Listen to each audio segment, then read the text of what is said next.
A Origem de Cobra, G.I. Joe Retaliação e vem aí Snake Eyes. Esse é o assunto do Papo de Colecionador de hoje. Filmes dos G.I. Joes. Bom, e é isso aí, galera. Estamos aqui com o Thiago Mialik, do Estúdio Planeta Alternativo, com o Marcelo Ormond, do canal Autobotil, e com o convidado especial do bate-papo, o Janúncio Neto, ele que é editor do portal HQPB, ele que é um dos diretores do evento HQPB e participa do podcast Nerd Debate. E hoje, pessoal, nós vamos falar de G.I. Joe, como eu já disse agora há pouco. Bem, para começar aí a nossa conversa, começando pelo Thiago, qual foi a importância do primeiro filme do G.I. Joe, A Origem de Cobra, Thiago? Juarez, eu acho que assim, a importância do primeiro filme foi de tentar resgatar a franquia, né? Porque até então você tinha, depois do sucesso que foi em 86, tivemos algumas animações, né? Ou alguma coisinha ou outra que foi saindo, mas nada de tão grande como foi o filme, né? Apesar de ter algumas coisas que não me agradaram no filme, mas foi muito importante para dar esse empurrãozinho para ver se a franquia voltava, né? Principalmente para vender brinquedos, né? Que é o que a Hasbro tanto se empenha em fazer, né? E você, Marcelo, o que você acha do primeiro filme? Bom, na verdade, eu não tinha tanta informação a respeito de G.I. Joe, pelo menos o que estava acontecendo naquele circuito atual no período do filme. Tudo que eu tinha de informação estava só ali no limbo dos anos 80. Então, eu fui assistir ao filme apenas como um mero entretenimento. E, assim, no primeiro instante, acaba, não desagradou, mas a minha grande dificuldade com esse tipo de filme, principalmente quando esses filmes envolvem questões militares, são os estereótipos que são agregados a cada personagem. Principalmente que, como o filme tem essa mescla de oficiais homens e mulheres, você percebe que tem sempre aqueles personagens com características como se fosse assim, Power Rangers. Cada um tem um jeitinho específico e fica muito... O filme ele é pouco intuitivo, né? Tudo é muito expositivo. Cada personagem quase que faz o seu próprio portfólio ali para você saber quem ele é e como ele pensa. O personagem ele não é desenvolvido ao longo do filme. Isso tende a me incomodar um pouco. E todo mundo é muito estereotipado, né? Tem o conquistador, tem o durão, tem o forte, tem o inteligente. E acaba fugindo um pouco da questão do que tinha, talvez, na animação e até no conceito do brinquedo, porque, na verdade, independente do que você vê em quadrinhos ou em desenho animado, o filme sempre ele tem que ter uma adaptação para a linguagem do cinema. Janúncio, o que você tem a dizer, então, desse primeiro filme, A Origem de Cobra? Assim, para mim, eu fui também assim, sem muita expectativa, porque eu já estava calejado dos filmes dos Transformers, né? Então, meio que eu digo, não, vamos ver. Desde que o Snake Eyes não fale, eu já estava satisfeito, né? Até porque eu tinha ficado bem satisfeito com a indicação do ator que ia fazer o Snake Eyes, que era o Ray Parker, que é o mesmo que fez o Darth Maul em A Ameaça Fantasma. Né? Então eu sabia que na parte das lutas ia ser um cara que sabe o que faz. Assim, o que me incomodou no filme foi realmente a dupla de protagonistas. Não me convenceram. Até porque, não sei se vocês tiveram essa impressão, que como o diretor é o diretor da Múmia, ele tentou colocar o elenco da Múmia todinho no filme. Né? Tem o Denzel Fraser, faz uma participação bem rapidinha, aparentemente como o Flint, né? E fora isso, tem um monte de personagem que trabalhou, de atores que trabalharam no filme da Múmia, que estão ali no elenco. O Zartan mesmo é o próprio ator que faz a Múmia, né?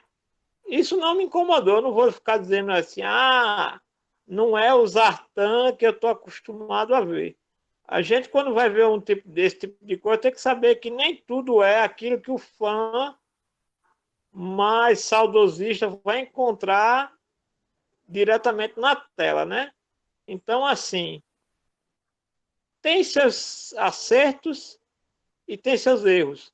Eu acho que a trama, do jeito que ela se desenvolve, ela poderia ter, até como o Marcelo falou, um desenvolvimento de personagem menos cartunesco e, e assim, realmente aquilo ali fica parecendo dois caras que entraram num time de veteranos, onde eles querem se mostrar casca grossa e ninguém ali dá a mínima para eles.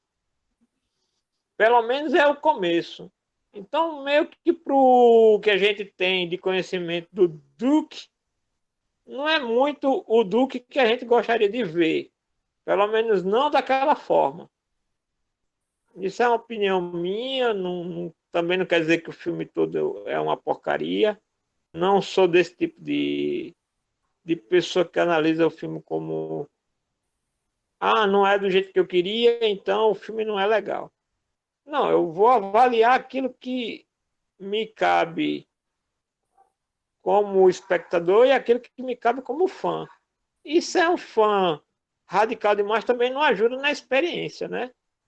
Algumas coisas eu acho que destoam daquilo que a gente conhece como comando em ação, mas outras coisas eles tentaram ser mais pragmáticos, né? Apesar de muita gente ter ficado chocada ali com a revelação do Comandante Cobra, eu achei até que dentro daquilo que eles propuseram no filme, eles tentaram ali dar aquele famoso plot twist, né?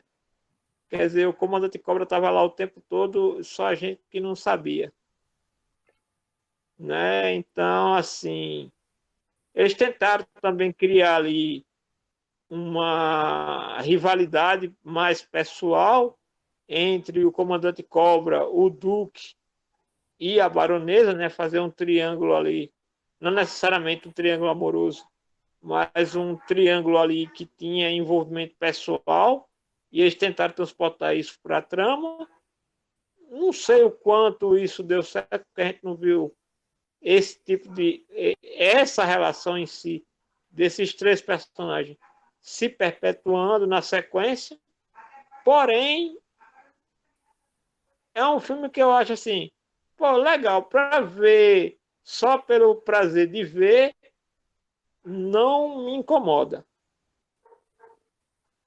Viu? Uma coisa que eu notei nesse filme tem a ver com aquilo que o Rafael do HQ Tudo que você precisa saber falou, né? Parece que o filme teve um pouco de vergonha de ser autêntico e fiel aos quadrinhos. Tanto que eles até poderiam ter contado a origem do Cobra, mas eles vão deixar só para o final, para o Comandante Cobra aparecer ali com uma máscara de Comandante Cobra. E o que me deixou mais frustrado foi o que aconteceu com o Destro, né? Só no finalzinho que o Destro vira o Destro, cabeça de metal. Eu tive essa impressão que faltou essa caracterização, né, Thiago, dos quadrinhos. Assim, ficou a desejar isso daí. Eu acho que é um dos pontos que me desagradou um pouco no filme. Porque eles tentaram fazer um filme militar, mas com referências aos G.I. Joes. Tanto é que a gente tem o Duke, que é feito pelo Sharin Tattoo, que, se eu não me engano, acho que é um lutador, ele luta, não sei se é luta livre, se é MMA, mas assim, ele ficou um pouco destoado, e o ator que faz o Ripcord era até então um ator de filme de comédia, né? Eu não lembro o nome dele, e que ele foi colocado ali. Então ele era para fazer a parte cômica do filme, né? Para tentar te fazer umas piadinhas, aquele negócio dele ficar dando em cima da Scarlett, sabe? E então, assim, eu acho que é o que desagradou um pouquinho, né? Pelo menos para mim, foi ter descaracterizado alguns personagens, né? Pelo menos pelo que a gente conhece, né? De 86, a gente conhece dos quadrinhos. E, sei lá, é o que me incomodou um pouco no filme, foi isso. O que você acha disso, Marcelo? Exatamente como o Thiago falou, o filme, o que você, quando você é fã de uma franquia, ainda mais uma franquia muito grande e famosa como G.I. Joe, conhecida como Comandos em Ação no Brasil, é o fanservice. O filme, você deixa de lado tudo que talvez seja importante.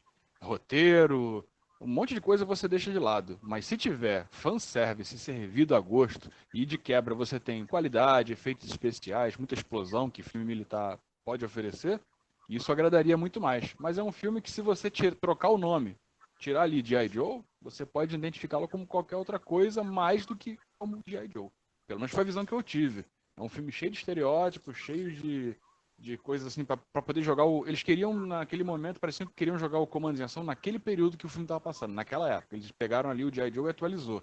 Eles não queriam fazer um G.I. Joe de 86, né? Talvez ia ficar estranho, talvez eles tinham medo de não alcançar a audiência, não ter bilheteria, porque para fazer qualquer tipo de filme, seja qual for, e quando você quer lançar algo com pegada de blockbuster, aventura, ação, guerra, você aposta muita coisa, é muito dinheiro envolvido. E quando você tem ali os produtores, aí não adianta, cara. Se o produtor for um cara encanado, o filme só vai sair do jeito que ele quiser, aí não tem jeito. E você, Janúncio, o que você tem a dizer dessa caracterização? Porque, por um lado, também, Janúncio, você tem o Destro, o comandante Cobra ali jogado para o final, e os uniformes, né? Aquele uniforme azul, a Scarlett não aparece com o uniforme dela e tal. Por outro lado, você tem aí um pouquinho de fanservice, que foi o caso de Storm Shadow e Snake Eyes, né? O que você tem a dizer dessa caracterização dessas personagens chaves de G.I. Joe? Isso é um problema do cinema moderno, principalmente quando eles vão adaptar certas obras. Então, o que acontece?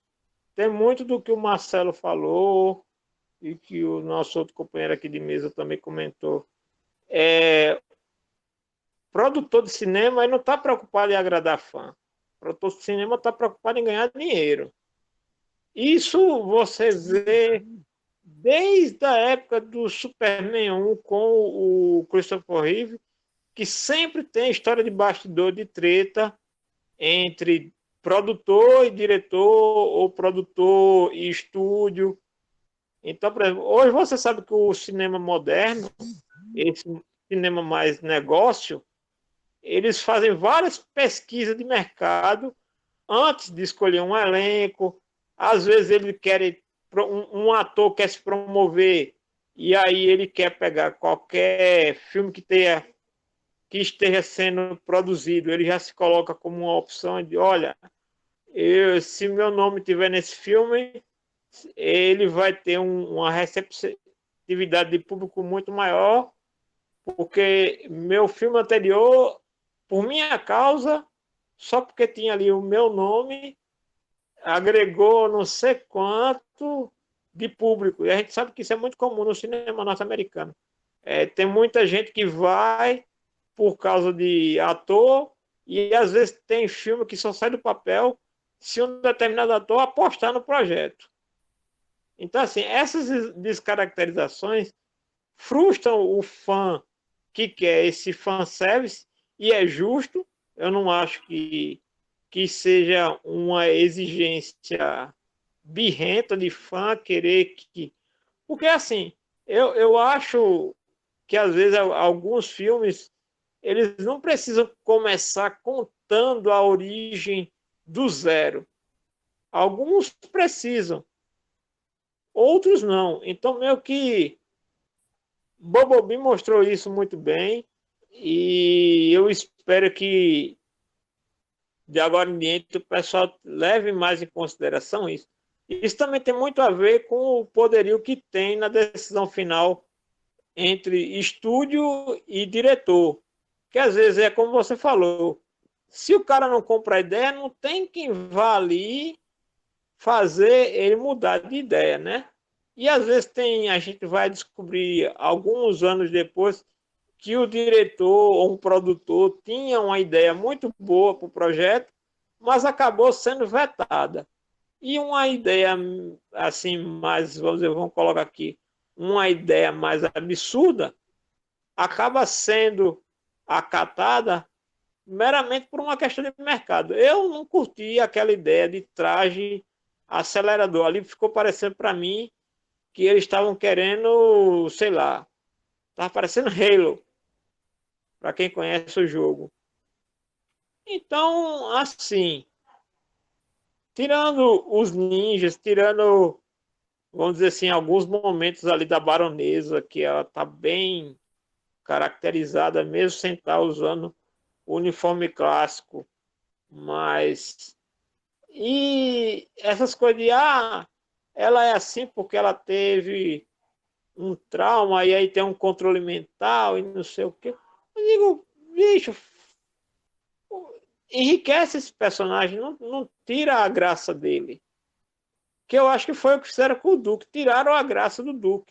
Tudo bem, você quisesse introduzir o Duke do começo, faça ele um cara que foi selecionado para o comando em ação pela história dele, não porque ele simplesmente ficou birrado e disse, eu quero entrar nessa organização porque eu quero entrar nessa organização.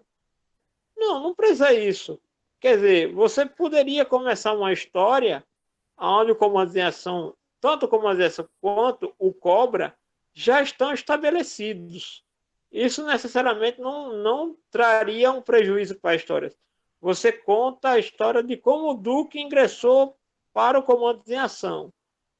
Talvez fosse uma abordagem mais interessante se você quisesse agradar um público mais moderno, né? Então você vê ali que eles tentam alterar a história para tentar tornar ele mais apreciável para um público de hoje e não para aquele público que era criança nos anos 80. Você tocou uma coisa importante aí que eu acho que dá para fazer o gancho perfeito com o segundo filme, né? Que foi o fato de que o primeiro filme ele deu prejuízo nos Estados Unidos, ele deu lucro no mundo, ele custou cerca de 170 milhões, no mundo ele arrecadou aí mais de 350 milhões, mas nos Estados Unidos, domesticamente, ele não fez bilheteria. E para alavancar o segundo filme, que já era uma aposta arriscada, eles chamaram um cara que é especialista em alavancar franquia fracassada, que é o The Rock. Bom, então o primeiro filme ele foi essa mescla de satisfação de experiência cinematográfica com frustração dos fãs. Né? Eu confesso que eu fiquei muito frustrado com o Duke. Para mim, aquilo lá não é o Duke que eu esperava ver. Aquele não é o herói. Eu acho que o Channing Tatum foi a pior escolha que teria. Eles poderiam ter chamado um ator novato qualquer, que tivesse também o biotipo de Duke, né? Aquele cabelo loiro e tal. O Channing Tatum ele tem um jeito meio gordinho e tal. Acho que não combina. Fala aí, Janúncio. O Chris Evans seria um belo Duke. Sim, imagina, o Chris Evans seria um Duke excelente, né? Eu acho que o que mais deve ter nos Estados Unidos é ator loiro, fortão, aí poderia fazer um Duke de ponta, né? Aquela necessidade do Storm Shadow ser um cara simpático, bacaninha, né? Mas eu gostei do Storm Shadow, né? Não acho que o Storm Shadow foi o Storm Shadow do desenho, mas eu gostei do Storm Shadow, tanto que eu tenho o bonequinho do Storm Shadow, eu achei bacana. E realmente, cara, a baronesa ser má, porque ela tem um controle mental, você achei o cúmulo da babaquice, né? A baronesa é a baronesa, ela não é uma vítima. É a mania que se tem hoje de tentar, digamos assim, passar pano pro vilão e dar uma humanizada no vilão, coitadinho do vilão, ele está mal porque, né? Mas, falando do segundo filme, que trouxe The Rock para salvar a franquia, o que você achou desse segundo filme, Thiago? O segundo filme me agradou mais, porque assim, você percebe que eles perderam um pouco, como o Janúncio falou, aquela vergonha de usar, né, os personagens, as referências que a gente tem de história em quadrinho e do seriado de 86, da série. Então você vê, e o mais legal é que assim, né, foi dada aquela continuidade do segundo filme, não foi refeito, vamos fazer um outro filme, não. Vamos continuar, vamos dar continuidade. Aí trouxeram o The Rock, trouxeram o Bruce Willis, né, para também ver se chamava um pouco mais na bilheteria. O legal é que o Channing Tatum morre logo no começo do filme, né? Então, assim, você já perde aquele Duke que estava insuportável. Então, e assim, apesar no meio do filme ter aquele lance do Storm Shadow, ajudar os Joes, até dá para entender porque aquele ditado, né? Se o meu inimigo é o mesmo inimigo seu, então eu vou te ajudar. Então, assim, foi algo que não me incomodou. E me agradou bem mais esse segundo filme. Eles utilizaram alguns veículos que a gente conhece dos desenhos, aqueles tanques que tem a esteira, que é bem maior na frente, ele tem aquela movimentação. Então, assim, eu gostei, me empolguei muito mais com o segundo filme do que com o primeiro. Pois é, né? Tem gente que gostou. Eu não gostei do segundo filme, né? Eu, honestamente, quando vi o Storm Shadow bonzinho, ajudando os G.I. Joe, eu falei, putz, que coisa cretina. Isso aí me deixou fora de série.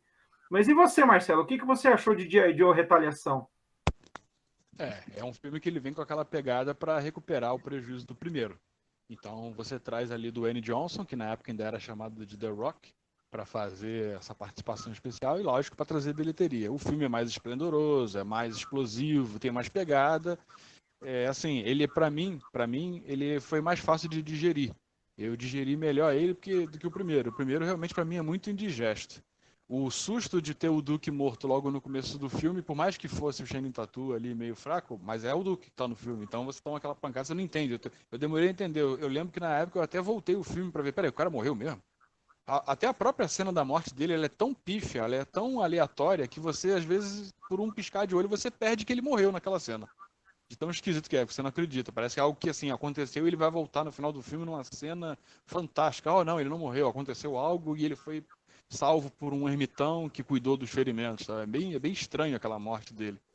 Agora, o filme tem mais peso, tem mais orçamento, né? Custou mais caro, deve ter tido mais marketing e acabou funcionando positivamente. E para finalizar, né, cara, quem sou eu para contrariar The Rock, né? E você, Janus, o que você achou? Matou o Duke no começo, enfiou um The Rock lá para dar uma divertida, trouxe a máquina, Você vê que o de Duro de Matar. você vê que é um filme que ele se assume mais comandos em ação, né? Você vê mais arma de fogo militar, a galera tem mais uma pegada militar, você encontra mais personagens, inclusive eu estava revendo o primeiro episódio do desenho animado e ele tem uma sequência que lembra muito aquela invasão da prisão para resgatar o comandante Cobra, sendo que no desenho animado é um teste que fazem com os Joes para ver se eles conseguem se filtrar numa instalação militar ultra secreta, sendo que tem muitas semelhanças entre o que acontece no desenho com o que acontece no filme. Inclusive aquela sequência lá que o Firefly invade com uma moto estilizada, que é bem brinquedo, aquela moto lá que o Firefly usa, as próprias armas, os robôs que ele usa, que imitam, se infiltram como vagalumes, e aí faz toda aquela referência com o nome do personagem, né? E ali você começa a ver esse lance que eu digo que é o grande acerto, que é não romper com o planejamento que tinha do primeiro filme. Então, o plano do Cobra no primeiro filme nada mais era do que um ensaio para tomar os Estados Unidos. Então, o objetivo do primeiro filme, quer dizer, os Cobras no filme são uma organização mais inteligente do que ela é no desenho animado. Mas aí também não vamos fazer esse tipo de comparação que chega a ser covardia. Mas você vê que é um plano que começa ali com a captura do presidente e o Zartan assumindo o lugar dele, para depois, aí sim, o governo americano, o presidente americano já sendo o Zartan, decretar o fim dos Joes e aí ocasionando a morte de vários membros, inclusive daqueles que a gente não queria mais ver, né? E aí, pegando um pouco do que o Marcelo falou, eu imaginei que o Duke ia aparecer no final do filme capturando o comandante Cobra. né, em algum momento, do que aparecer do nada só para capturar o Comandante Cobra, como no desenho animado, né? Mas não aconteceu. Aí a gente não sabe se foi por uma decisão do ator ou se foi por uma decisão... Porque o Channing Tatum ele já tem uma mania aí de pular fora de alguns filmes. Se vocês lembram daquela sequência do Kingsman, ele também está na sequência do Kingsman e ele deu um jeito de pular fora do filme durante a filmagem. É por isso que inventaram que ele fica hibernando, né, por causa de um veneno. É porque ele pulou fora das filmagens para fazer outra coisa. Então a gente nem pode dizer que tem certeza se a morte dele foi uma decisão do diretor, baseado na opinião do público, ou se foi o ator que inventou de pular fora do projeto. A gente não tem, eu pelo menos não tenho essa informação. Então, né, mas o elenco nesses filmes é um caso complicado. Os caras já notou aí um problema no ator do Duke, o Channing Tatum, que é um cara problemático. Ninguém gostou do Ripcord, eu não gostei do Ripcord, eu achei que ele não tem nada a ver. Eu achei que a caracterização do Flint também não ficou boa. Tampouco do Comandante Destro. O que ficou legal, como eu falei, foram os ninjas, né? A baronesa. Mas o que você achou, Janúncio, dos grandes atores que foram chamados para esse filme, que foi o The Rock e o Duro de Matar lá, o Bruce Willis. O Bruce Willis. Bem, o The Rock, ele encarnou um dos... Se eu estiver enganado aqui, vocês me corrijam, ele encarna um dos personagens da série animada e dos brinquedos, né? A Woodrock. Que eu lembro que tem aquela cena clássica dele em cima do tanque com a metralhadora lá, a la Rambo, né? Mas eu lembro que ele interpretava um dos personagens que tinha nos bonecos já. Então meio que o The Rock se encaixou bem. O Bruce Willis é que foi meio aquele personagem colocado ali que... eu sou o Joe do dia... Eu não precisava dessa informação. Eu acho que ele podia ter feito um Joe veterano, tranquilo, sem problema nenhum, porque é o Bruce Willis, né? Então, ele tem que ser o cara que é mais casca-grossa do que os casca-grossas que tem dentro da organização. Mas, assim, o Bruce Willis ele tem aquela interpretação meio que, vamos dizer, padronizada dele. O cara chega, olha, você tem que ser o John McClane, sendo que um John McClane mais velho e mais fodão. Mas seja o John McClane, aí ele liga aquele controle na cabeça dele, eu vou fazer essa interpretação. Então, assim, não se exigiu muito desses atores. No caso aqui que você estava falando do Storm Shadow, como eu te falei, o Storm Shadow provavelmente, que a gente mal vê o Storm Shadow, eu nem lembro de em algum momento, não sei se nos quadrinhos, mas eu não lembro em nenhum desenho animado do Storm Shadow ter aparecido sem máscara. Mas já no primeiro filme ele atua sem o capuz de ninja, até porque a escolha do ator, ele era um ator muito famoso na Coreia do Sul, então eu imagino que isso foi uma ideia do estúdio de tentar entrar naquele mercado, né? Naquela época a China ainda não era a grande menina dos olhos do cinema norte-americano, mas ele já sabia que na Ásia era legal que eles tentassem introduzir o filme naquela região. Então a escolha do ator do Storm Shadow não foi acaso. Tanto é que, se você lembrar, tinha cartaz nos Estados Unidos com ele com a máscara E o cartaz internacional dele é sem a máscara do Storm Shadow. Então, tudo isso aí foi feito para valorizar a participação desse ator no filme. E isso também ajudar na promoção do filme na Coreia do Sul. Bom, e o fato é que G.I. Joe revitalizou a linha de brinquedos, teve uma animação, G.I. Joe Resolute, que deu mais vida ainda. Pena que a Hasbro descontinuou, né? Descontinuou para agora retomar G.I. Joe na escala 1:12, né? Que os bonecos são bonitos, estão saindo aí já algumas imagens, os bonecos são muito bem feitos, estilo Marvel Legends, né? Eu acho uma pena, porque isso impossibilita a produção dos veículos. Naquela escala, produzir veículo vai ficar muito caro e vai ficar muito grande. Mas o fato é que G.I. Joe, desses 2 filmes, foi importante para os brinquedos. E talvez, para dar um último impulso aí no lançamento dessa nova linha de brinquedos, nós estamos tendo um novo filme que está para lançar aí, que é o Snake Eyes. O que você acha desse? O que você espera desse filme do Snake Eyes, Thiago?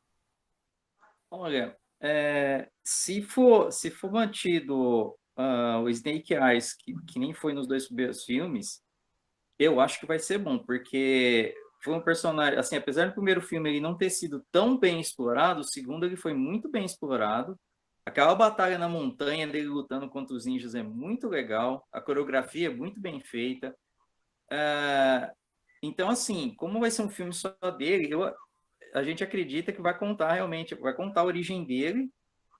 E eu tenho boas esperanças, sabe? Eu tô num hype assim, não é tão alto, tá? Não tô me deixando levar muito pelo que vai acontecer, porque ainda tem pouca coisa, eu não vi nenhum trailer, eu sei que tá lá acreditado que vai ser o lançamento dia, acho que 21 de outubro. Então, assim, eu acredito que por conta dessa pandemia que a gente está vivendo, é muito provável do filme ser adiado ano que vem, mas eu ainda tô mantendo um hype, assim, tá na metade, eu quero ver, porque eu acho que é o personagem que todo fã de G.I. Joe ama, gosta. Para mim, é o meu personagem preferido da franquia. Gosto demais da história dele não falar, né? Dele ter aquele voto de silêncio por conta da morte do mestre dele. Então, eu tô com boas expectativas desse filme. Vamos ver o que vai ser. Vamos ver. E você, Marcelo, o que você acha que vem com Snake Eyes, além de uma nova linha de brinquedos? Eu acho que vai ficar só na linha de brinquedos. Eu admiro muito esse otimismo do Thiago. É importante porque mantém a chama acesa, mas eu confesso que eu abandonei o tempo após algumas decepções com essa coisa de você ter um personagem, uma franquia, ser fã de algo e alguém sempre te entrega aquele feijão com arroz sem sal, né? Além de não trazer só a guarnição, não entrega tudo. Você tem que ter a sorte de pegar um diretor que pegue firme no filme e te traga referências, porque depois que você assiste um filme com a violência do John Wick, por exemplo, você não vai gostar de qualquer filme de ação, por mais que ele tenha que atingir uma idade menor que a idade de um John Wick, por exemplo. Você vê que muito mais jovens hoje estão absorvendo dentro de casa, assistindo em streaming, por exemplo, filmes de todo tipo. Então, eu tenho muito medo que esses filmes tenham essa tendência a ser muito infantilizado ou pior, que vem acontecendo com muitos filmes agora de franquias importantes, essa politização dos filmes. Você tem que ter uma personagem que representa aquela etnia, tem que ter obrigatoriamente aquele fator político ali. Eu não vou ficar citando aqui para não entrar em polêmica, mas todo mundo já sabe, todo filme agora tem que ter um monte de ismos em cada personagem para poder se preencher. Mesmo que seja a despeito ao sacrifício do roteiro, que é mais importante. Você pega esse roteiro, amassa, joga fora e vamos encher o filme de questões politizadas para poder todo mundo sair bonito na foto. Eu tenho muito medo disso toda vez que vão lançar qualquer tipo de filme. Infelizmente, eu fico com esse pé atrás. Eu prefiro me surpreender, prefiro chegar ali igual o Bumblebee. Quando eu vi o trailer, fiquei super desanimado. Quando eu fui assistir o filme, eu saí do filme assim, quase que transcendendo o meu corpo. Gostei bastante, apesar de ser um filme simples, mas gostei muito. Mas eu fico sempre assim, eu procuro não hypar mais. Eu fico realmente bem quietinho no meu canto, só esperando para ver a crítica e depois arriscar ir no cinema ou ver em qualquer outra. Pois é o que você falou, né? O politicamente correto vem estragando o cinema ultimamente, criando vilões bonzinhos, heróis que têm medo de matar, né? Morte sem sangue, gente que morre e volta, que acaba estragando tudo. Eu acho isso uma porcaria também. Eles Poderiam. sacrificam uma grande chance de entregar uma grande história por conta de, não, se a gente fizer isso desse jeito, vai atingir aquela tribo dali. E não pode falar isso ou fazer isso porque aquele ali, grupo, vai se sentir ofendido. Você fica meio que, pô, como é que eu faço um filme então? Porque todo mundo se ofende com tudo? Pois é, isso é um problema. E, Janúncio, o que você tem para nós sobre o filme do Snake Eyes? O que você tem de novidade aí? Bem, assim, como a gente está nesse período de pandemia, não existe muita coisa sobre o filme. Eu acredito que o filme já esteja na sua pós-produção. Então, se ele estiver na pós-produção, como outros filmes e outras séries que foram gravados antes da pandemia, esse trabalho pode ser feito nesse período, porque aí o pessoal pode trabalhar em casa, pode trabalhar, dividir o trabalho em várias partes do mundo, em equipes menores, e aí dar continuidade com o projeto. A exemplo de The Mandalorian. A segunda temporada já tinha sido gravada antes o trabalho de gravação tinha sido feito antes da pandemia, e toda a pós-produção foi feita nesse período de reclusão. Então, é uma série que vai ser lançada na data prevista. No caso do Snake Eyes, o que a gente não sabe é se vai ter algum adiamento para o ano que vem ou até mesmo um lançamento diretamente para streaming, que é uma coisa que alguns estúdios estão testando. Disney está testando, a Warner cogitou lançar Mulher Maravilha 84 para streaming, houve esse debate, mas parece que eles preferiram esperar. Então, como Snake Eyes não é um blockbuster de grandes proporções, a gente pode até ser surpreendido por ele ser anunciado no streaming, em alguma plataforma. No caso do filme, o que eu sei, o Ray Parker não voltou para o papel, né? Porque eu estava com a esperança que ele ficasse pelo menos para as cenas de luta, ele com a uniforme, né? Mas já tem tanto um ator novo escalado para o Snake Eyes como para o Storm Shadow. E não sei se vocês já viram, ter uma cena vazada de bastidores de uma luta em um porto, não sei se em Tóquio ou em algum país asiático, mas teve uma cena vazada e dava a entender que eram yakuzas ou caras caracterizados como yakuzas lutando em um porto, mas eram das filmagens do Snake Eyes. Então, assim, eu acho que como o Bubble filme que foi feito mais sobre o comando da Hasbro do que pelo estúdio de cinema, eu tenho um pouco de esperança que Snake Eyes seja do mesmo jeito. Seja um filme mais contido, mas que entregue aquilo que a gente quer ver. Até porque tem uma vantagem. Snake Eyes é um personagem que, por mais que a gente conheça há muito tempo, ele já teve a origem dele contada de várias maneiras. A única coisa que se manteve é que ele tem aquele voto de silêncio dele. No caso de G.I. Joe Resolute, para quem assistiu os episódios referentes a Snake Eyes e a Storm Shadow, ele começou o voto de silêncio dele porque, na verdade, sofreu um tiro na mandíbula, né? Isso num dos episódios mostrando um flashback, né? E a partir dali ele continuou com o voto de silêncio, em luto pela morte do mestre. Então, eu acho que eles... porque também a gente nunca viu nos desenhos animados se aprofundar tanto na origem. A gente viu um rápido flashback contando a origem dos dois ainda no primeiro G.I. Joe e uma outra visão daquela origem no segundo G.I. Joe, que foi para justificar que ele tinha sido traído pelos cobras e esses sim eram os grandes inimigos do clã deles, né? Então, não sei se vocês vão lembrar, mas o filme do Snake Eyes, ele vazou a ideia dele antes mesmo do filme do Bumblebee. Eu lembro que houve nos Estados Unidos, de tempos em tempos, no começo do ano, existe uma feira de produtores onde eles apresentam projetos. E tinha sido vazado uma foto do projeto do filme do Snake Eyes, que era o símbolo do clã dele num fundo preto.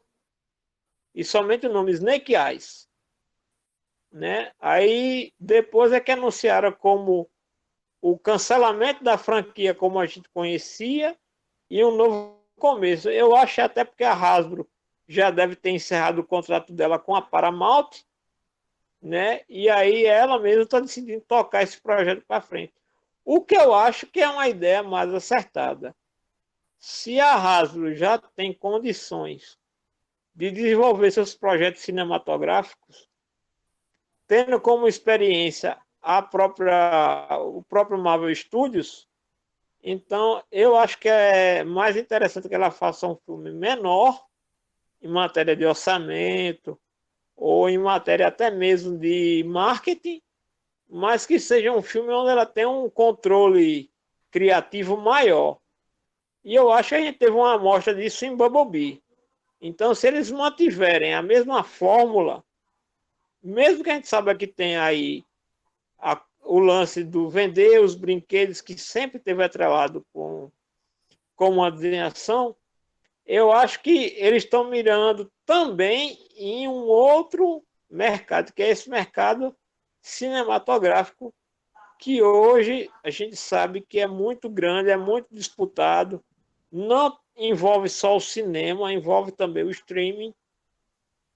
E se algum... E hoje existe a famosa Stream War, que são os grandes canais, os grandes serviços de streaming que estão disputando propriedades intelectuais para fazer suas próprias produções. Não é à toa que daqui a pouco a gente vai ter uma série caríssima do Senhor dos Anéis. Então o pessoal preferiu investir em série do que em novos longas-metragens, até porque a expectativa de lucro com longa-metragem é muito diferente, né? O streaming ele tem algumas vantagens em relação ao lançamento cinematográfico. E aí vamos ver como a Hasbro vai se comportar em relação ao controle criativo do filme do Snake Eyes. Mas o que eu pude ver é que é um filme que realmente vai contar ele antes e durante o período dele como um membro do clã Arayashiki, e muito provavelmente esse filme termina com ele entrando para os comandos em ação. E muito provavelmente, se ele for um filme bem sucedido, eu acredito que eles possam fazer outros filmes de origem de outros personagens famosos da franquia, para que depois eles se encontrem em um momento em comum, para depois ter um filme dos comandos em ação, assim como o Marvel Studio fez com Vingadores. Primeiro lançou os filmes solo, para depois lançar o filme de equipe. Ô, Janus, você acha que esse filme vai ser um reboot em relação aos dois últimos? Eles já confirmaram que é um reboot. Já tem declaração do diretor que é um reboot, ele não vai ter ligação nenhuma com os filmes anteriores. Então ele vai ser realmente focado no Snake Eyes. Agora, assim, como ele é focado no Snake Eyes, isso não quer dizer que você não consiga encaixá-lo com o que já está pré-estabelecido. Mas eu acredito que eles vão romper, porque eles já têm no planejamento deles um filme dos Comandos em Ação, e muito provavelmente o direito do Paramount, que era o estúdio que desenvolveu os 2 primeiros filmes, já tenha expirado o contrato. Até porque senão seria um filme da Paramount, né? Até onde eu sei, não é. Uma coisa dá para deduzir com base nos bonecos, né? Porque o brinquedo acaba dando spoiler, né? Eles não iam fazer um boneco do Duke para um universo onde o Duke está morto. Né? Então a gente pode esperar aí um Duke loirinho, parecido com o do desenho, com uma roupa igual ao do desenho. É o que a gente espera. E a Scarlett e assim por diante. Então, se for levar em consideração o que nós temos de boneco, podemos deduzir que teremos nesse filme a organização de G.I. Joe aparecendo. Não só isoladamente o Snake Eyes. Sim. É como eu digo, eu acredito que em algum momento que ele já assumir o manto do Snake Eyes, aí sim esse universo dos G.I. Joe começa a se fazer mais presente no filme, né? Mas aí também, como você falou aí da parte dos brinquedos, pode ser que eles queiram refazer toda a coleção clássica já nessa escala nova. São 2 alternativas totalmente viáveis. Uma não invalida a outra, de forma alguma. Então é isso, pessoal. Esse foi mais um Papo de Colecionador, com a participação aí do Janúncio, grande amigo, do Marcelo Ormond, do Autobotil, do Estúdio Planeta Alternativo. Dá um tchau aí, Thiago. Tchau. Aí ele lá com Snake Eyes.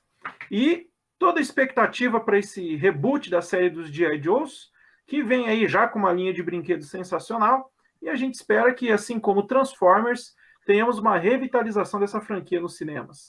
Muito obrigado aí por você ter assistido o nosso vídeo. Lembrando que G.I. Joe é uma franquia de brinquedos muito legal, e vamos colecionar, galera, porque colecionar é cultura. Valeu!